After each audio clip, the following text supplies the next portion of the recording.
2026 থেকে 2028 সালের মধ্যে প্রায় 5 লাখ বিদেশি শ্রমিক নেবে ইউরোপের দেশ ইতালি। আগ্রহীরা আবেদন বা ফরম পূরণ করতে পারবেন আগামী 7 ডিসেম্বরের মধ্যে। দীর্ঘদিন ধরে লিবিয়া হয়ে ভূমধ্যসাগর পাড়ি দিয়ে ইতালি যাবার চেষ্টা করেন অনেক অভিবাসী। বিপজ্জনক এই পথে যাত্রার সময় প্রাণ হারান বহু মানুষ। তবু কমেনি এই প্রবণতা। দালালদের প্রলোভনে পড়ে লিবিয়া, রোমানিয়া বা আলবেরিয়া হয়ে অবৈধ পথে ইতালিতে ঢোকার চেষ্টা থামছে না। এই পথে ইতালিতে প্রবেশকারীদের মধ্যে বাংলাদেশির সংখ্যাই বেশি। গত 5 বছর অবৈধ বৈধ মিলে দেশটিতে পৌঁছেছেন 90,000-এরও বেশি বাংলাদেশি।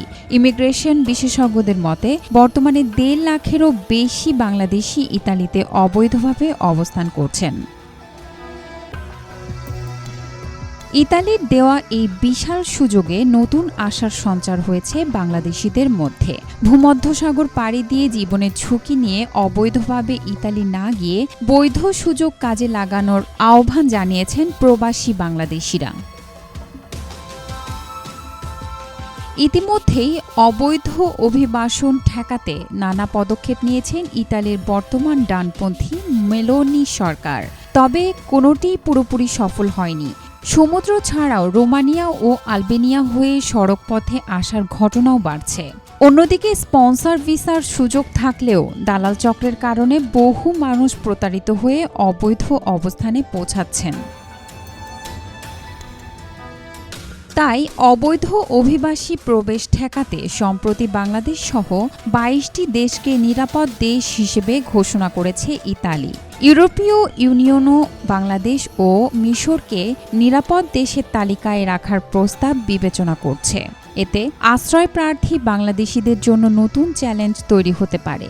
কারণ নিরাপদ দেশের নাগরিকদের সাধারণত রাজনৈতিক বা মানবিক আশ্রয়ের সুযোগ কম থাকে। তাই দালালদের খপ্পরে পড়ে অবৈধ পথে না গিয়ে স্পন্সর ভিসার মাধ্যমে বৈধ উপায়ে আবেদন করার পরামর্শ দেওয়া হয়েছে। প্রবাসী বাংলাদেশিরা সবাই সতর্ক করে বলছেন, ঝুঁকিপূর্ণ সমুদ্রযাত্রা বা দালালদের ফাঁদে না পড়ে ঘোষিত শ্রমিক কোঠার মাধ্যমে বৈধ পথে ইতালিতে যাওয়ার চেষ্টা করাই উত্তম ও নিরাপদ।